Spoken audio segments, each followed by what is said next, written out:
My name is Danielle Cooper, and I've learned the hard way that when a man says he'll always be there for his child, it doesn't mean a damn thing unless he shows up with actions, not words.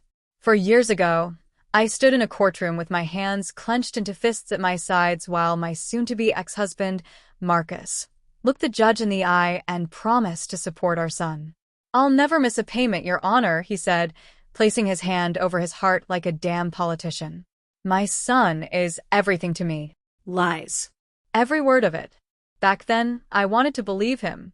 We were young when we got married, college sweethearts, broke but in love. Carter came along our junior year. Everything changed after that. I pushed through online classes while raising a newborn. Marcus said he'd drop out for a little while to work full-time. That little while turned into years.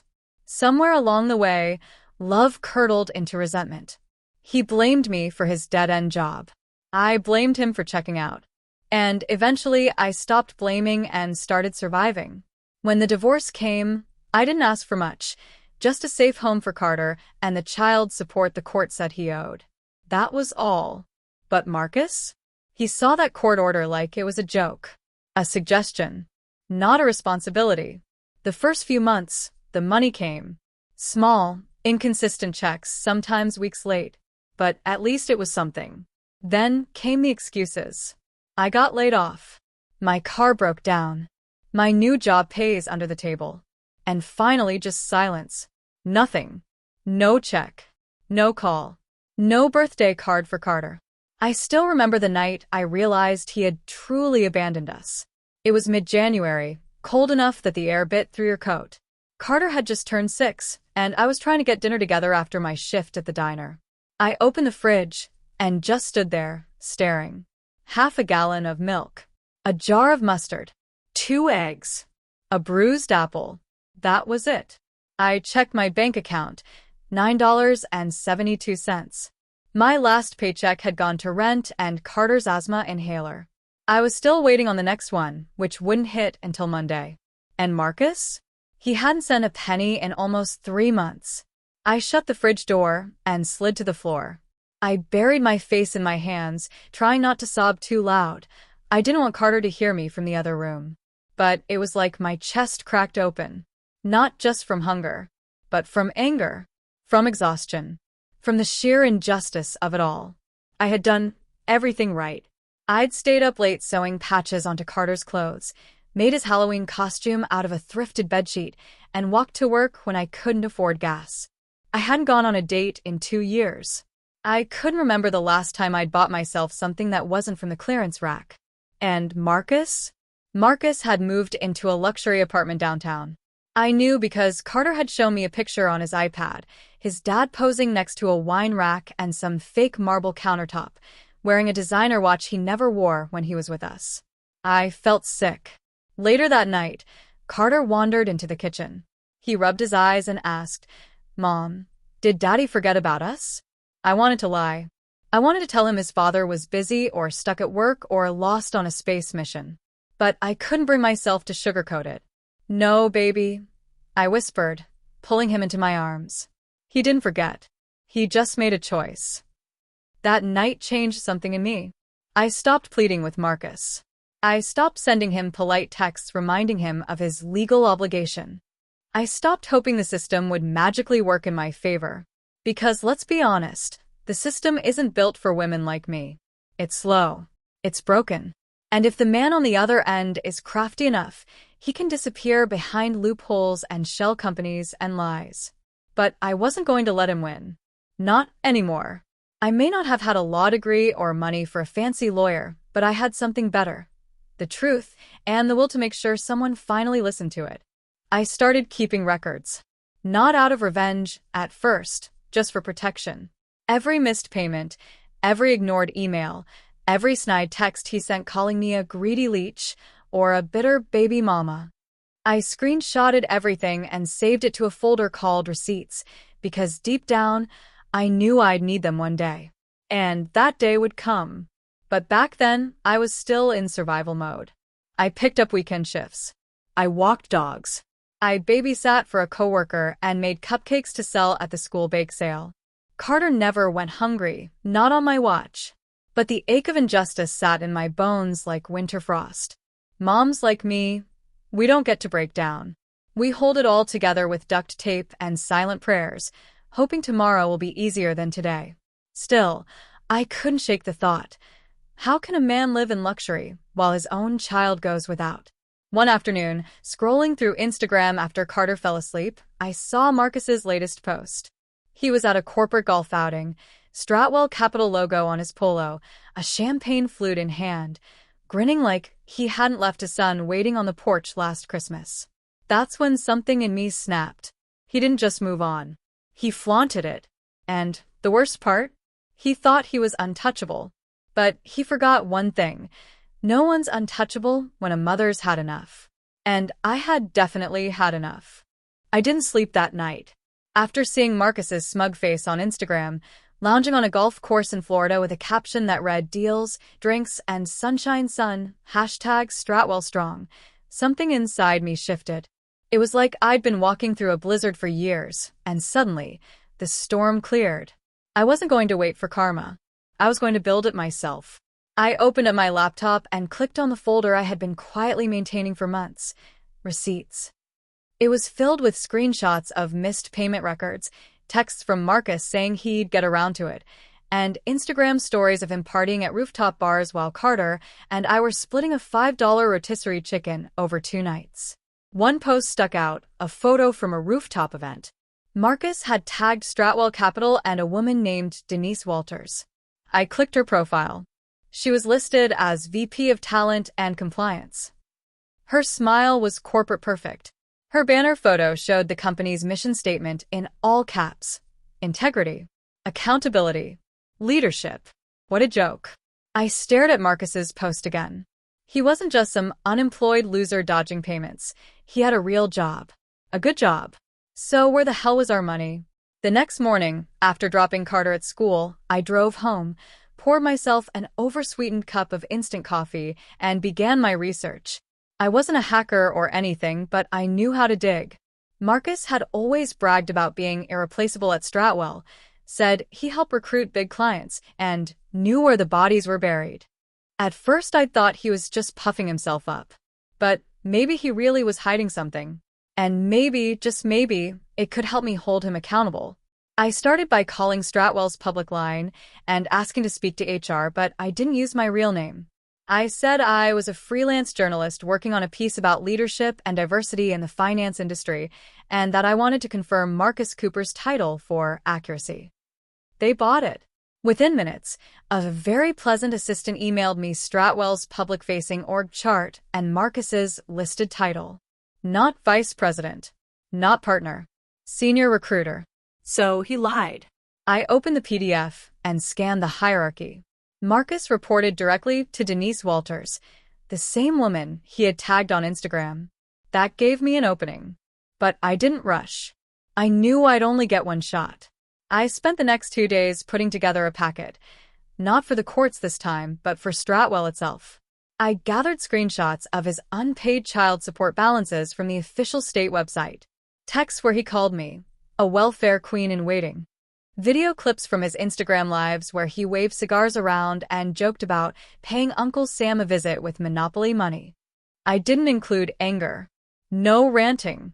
Just the cold, hard truth. When the packet was finished, I crafted the email. Subject: Formal concern regarding employee conduct. Marcus Cooper. Dear Ms. Walters, I hope this message finds you well. My name is Danielle Cooper, and I am the mother of Marcus Cooper's only child. I am reaching out not as an act of vengeance, but as a last resort after years of financial and emotional neglect by your employee. Marcus has failed to pay over $18,000 in court-ordered child support over the last 3 years. Despite this, he continues to present a public image of financial success while knowingly withholding what is legally and ethically owed to his child. I understand Stratwell Capital prides itself on integrity, accountability, and leadership. I have attached evidence that contradicts those values as they pertain to Mr. Cooper's actions. I am not looking for confrontation. I am asking that your company take this matter seriously, as I believe the behavior of your employee may reflect not only on his character, but on the culture your organization promotes. Respectfully, Danielle Cooper. Attachments included court order, child support balance, Instagram screenshots, message transcripts. I sat with my finger hovering over send for a long time. Not because I was scared of what would happen to Marcus, but because, in that moment, I realized I wasn't the same woman I had been 4 years ago. I wasn't just reacting anymore, I was responding with power. I clicked send. It felt like an exhale I'd been holding in for years. 3 days passed. No response. Not from Denise. Not from Stratwell. I started to worry. Maybe they didn't care. Maybe corporate HR had 1,000 stories like mine, and mine just got buried in a Monday morning inbox. Then, on Thursday afternoon, I got a message on LinkedIn.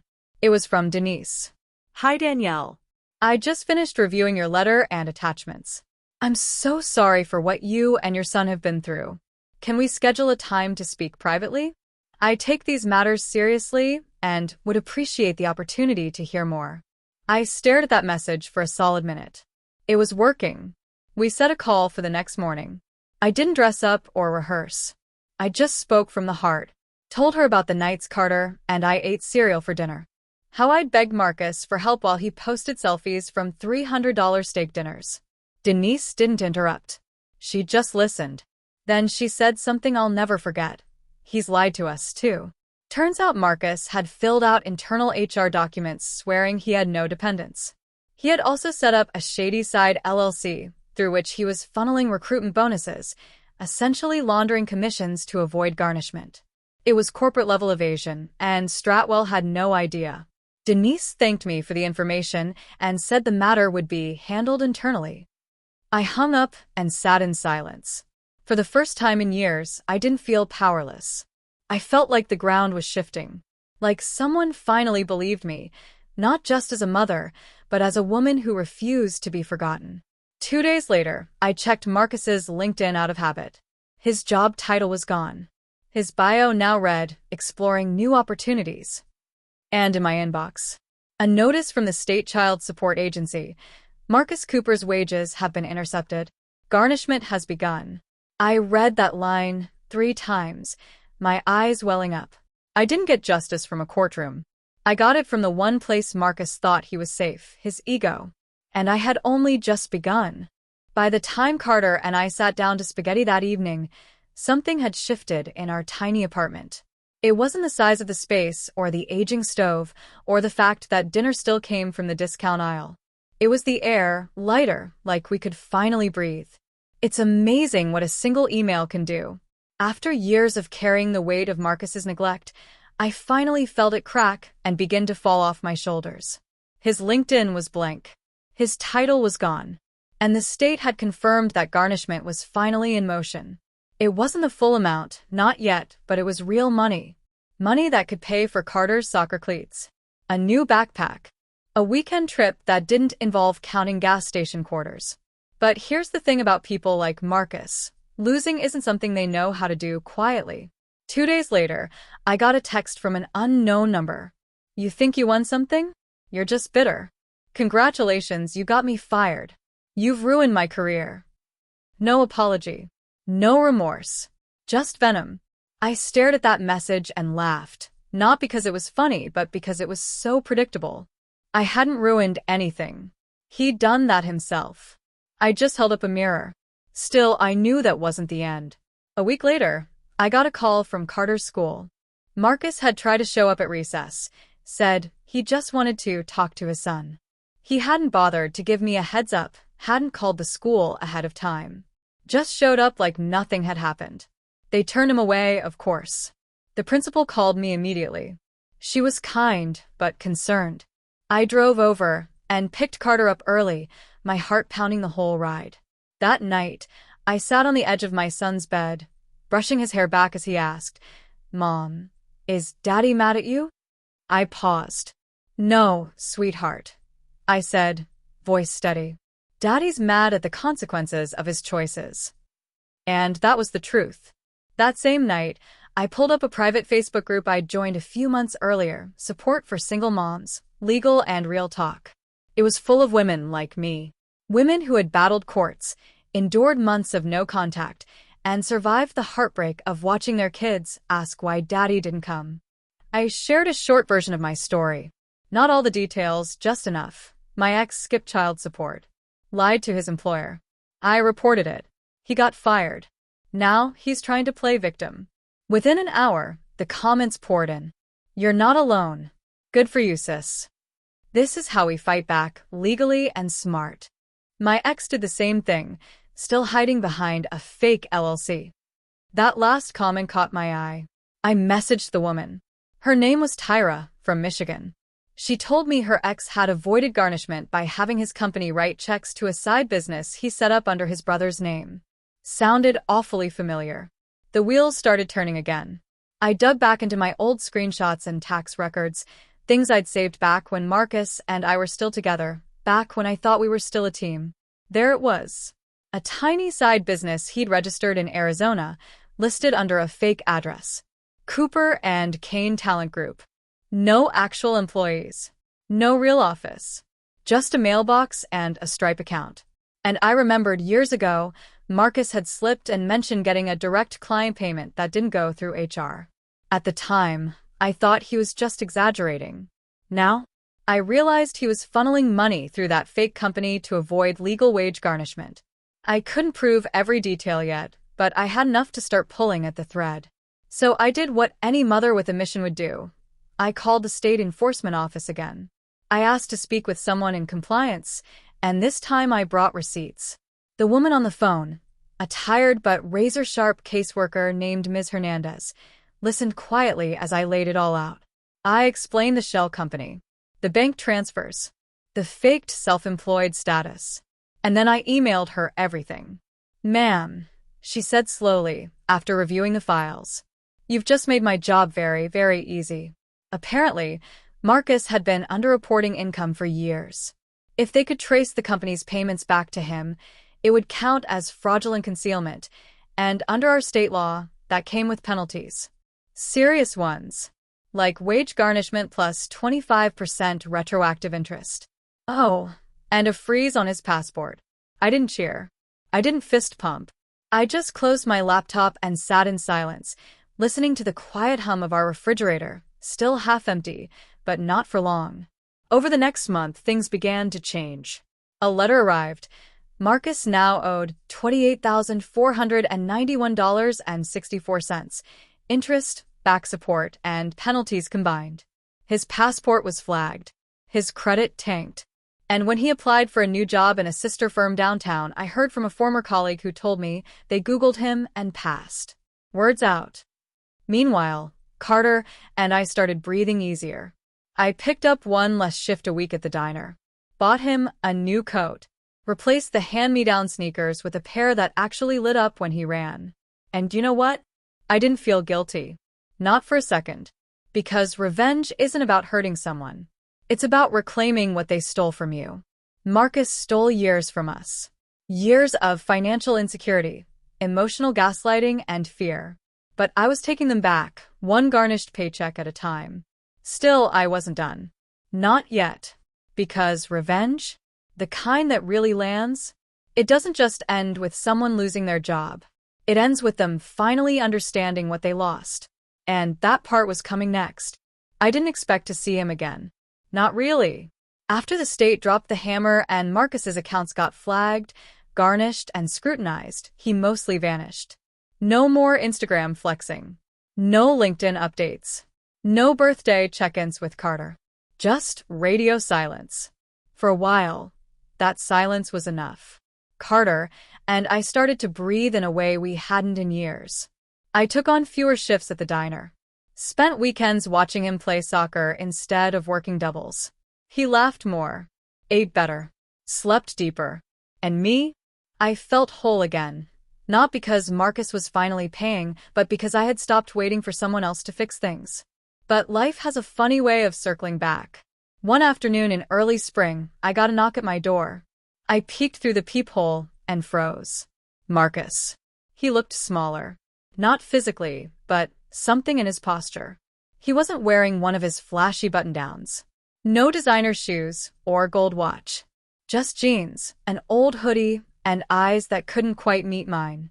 I opened the door halfway. "What do you want?" I asked, calm but cold. He rubbed the back of his neck like a kid caught skipping class. I wanted to talk. "You could have called. You wouldn't have answered." He wasn't wrong. I crossed my arms. "Make it quick." He sighed. "Look, I know I messed up. I wasn't trying to avoid my son." "Don't," I cut in. "Don't say it like you were some poor man just swept up in the wind. You chose this. You skipped payments, lied to the courts, and then try to act like I was punishing you for being broke. You weren't broke. You were hiding." Silence stretched between us. Finally, he said, "I lost everything, Danielle. My job, my apartment, my car. No one wants to hire me. Every background check pulls up the garnishment and the fraud. You destroyed me." I stepped out onto the porch, closing the door gently behind me. "I didn't destroy you," I said softly. "You did that to yourself. I just stopped cleaning up after you." He winced. "I came to apologize," he said after a moment. "Not for all of it. I mean, I can't even find the words for all of it. But for leaving you to raise Carter alone. For acting like that wasn't enough." I wanted to believe him. Part of me did. But I'd learned to stop confusing remorse with change. "So what now?" I asked. "You want forgiveness? You want to come back and pretend you're super dad because the courts finally caught up?" He shook his head. "No. I know I haven't earned that. I want to start over. Be better. Maybe even be there for Carter if that's still an option." I looked at him, really looked at him. I saw a man who had been dragged through accountability, not because he chose it, but because someone made him face it. And maybe that was enough for now. Not for me, but for Carter. "You want to start over?" I said, leveling my gaze. "Then start by being consistent. Keep paying what you owe. Show up when it counts. And never again make me the villain in a story you created." He nodded slowly. "Okay, that's fair." Before he turned to leave, I added, "One more thing." He paused, looking back. "Carter's got a school play next month. He's got 3 lines and a costume made of cardboard. If you want to show him you're serious, you'll be in the second row. Silent, supportive, and present." His lips twitched, like he wanted to say thank you, but he didn't. And I appreciated that. This wasn't a moment for gratitude. This was a moment for growth. A month later, I sat in a plastic folding chair at Carter's school auditorium, surrounded by other parents and the scent of juice boxes and construction paper. I wasn't looking for Marcus, but I saw him. Second row. Quiet. Hands folded. No flashy clothes. Just a man who finally looked like a father trying to rebuild something. When Carter spotted me in the crowd, his little face lit up. Then, a flicker of surprise. He saw Marcus. His mouth opened slightly, like he wasn't sure what to feel. But he didn't look away. After the play, Carter ran into my arms. I hugged him tight, kissed his forehead, and let him be a kid again, one not defined by grown-up disappointments. Marcus stayed in the background, waiting. When Carter finally walked over to him, they exchanged a brief, awkward hug. Nothing miraculous. Nothing movie-like. But it was a start. That night, after Carter fell asleep, I sat on our couch. Same apartment, but it felt different now. Not like a prison. Like a fortress. Built from survival, grit, and quiet vengeance. I opened my laptop and clicked into my journal. Entry title, Final Blow. But as I typed, I realized the final blow wasn't getting him fired. Or exposing the lies. Or even watching the money finally land in our account. The final blow was this piece. This life I rebuilt. The one where I wasn't waiting on a check, or an apology, or a man to do right by his child. Because revenge isn't fire and fury. It's standing in the wreckage someone left you and building a kingdom anyway. And letting them watch, not as they fall, but as you rise. Thank you so much for listening to my story. Your support means everything. If this story touched you or made you think, please subscribe to our channel for more real, powerful stories.